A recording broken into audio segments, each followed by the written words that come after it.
Hi வணக்கம் எல்லாருக்கும். இன்றைக்கி உங்களுக்கு யூனிவர்ஸ் கொடுக்குற மெசேஜ் என்ன அப்படின்னு பார்க்கலாம். உங்கள் லவ் ரிலேஷன்ஷிப் பற்றி யூனிவர்ஸ் என்ன மெசேஜ் கொடுக்குறாங்க அப்படின்னு பார்க்கலாம். என்ன கார்டு வருது, என்ன மெசேஜ் வருதுன்னு பார்ப்போம். Coffee cup, meeting and talking, savouring the moment, feeling elevated, building friendship. Okay, இந்த கார்டு வந்து ஒரு கம்யூனிகேஷன் எனர்ஜியை சொல்கிற கார்டு. ரொம்ப அழகான கார்டு. உங்களுக்கும் உங்கள் பர்சனுக்கும் இடையில ஒரு நல்ல பாண்டிங் உருவாக போகுது.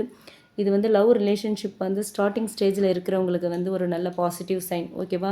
நீங்களோ இல்லை உங்கள் பர்சனோ 2 பேரில் யாரோ ஒருத்தர் வந்து முன் வந்து பேச ஆரம்பிக்க போகிறீங்க, ஸ்டெப் எடுக்க போகிறீங்க, ஃபார்வர்ட் மூமெண்ட் ஸ்டார்ட் ஆக போகுது. இது வந்து ஒரு ஒரு சாதாரண ஒரு காஃபி மீட்டிங் மாதிரி இருக்காது. ஒரு உண்மையான உணர்வுகள் வந்து உங்கள் 2 பேருக்குள்ளேயும் வெளிப்படுறதுக்கான வாய்ப்பு இருக்குது. ஓகேவா? 2 பேருக்குமே வந்து இந்த மீட்டிங் அப்படிங்கிறது ரொம்ப ஸ்பெஷலாக இருக்கும். நீங்கள் பேசுகிற அந்த தருணம்ங்கிறது ரொம்ப ஸ்பெஷலான ஒரு தருணமாக இருக்கும். நீங்கள் பேசுகிற ஒவ்வொரு வார்த்தையுமே வந்து உங்கள் பர்சன் வந்து ரொம்ப சந்தோஷப்படுற மாதிரி இருக்கும். அவங்க மனசு வந்து நிறைஞ்சிருக்கிற மாதிரி இருக்கும். ஓகேவா? இந்த மீட்டிங் வந்து உங்களோட மனசை வந்து ஒரு ஹையர் லெவலில் ஃபீல் பண்ண வைக்கும்.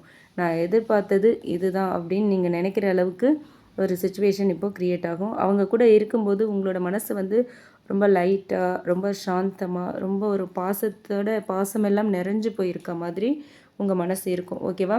இது லவ் ரிலேஷன்ஷிப்பாக மாறுறதுக்கு முன்னாடி ஒரு அழகான ஒரு ஃப்ரெண்ட்ஷிப்பாக உருவாகும், ஃப்ரெண்ட்ஷிப்பாக இருக்கும். அதுதான் உங்களோட ரிலேஷன்ஷிப்பை வந்து ஸ்ட்ராங் ஆக்குற ஒரு பேஸ்மெண்ட்டாக இருக்கும். ஓகேவா? நீங்கள் ஒருத்தர் புரிஞ்சுக்கிட்டு இந்த ரிலேஷன்ஷிப்பை நம்பிக்கையோடு பில்ட் பண்ணுவீங்க அப்படிங்கிறது தான் இந்த கார்டு மூலமா யூனிவர்ஸ் நமக்கு கொடுத்துருக்குற மெசேஜ். Okay, thank you.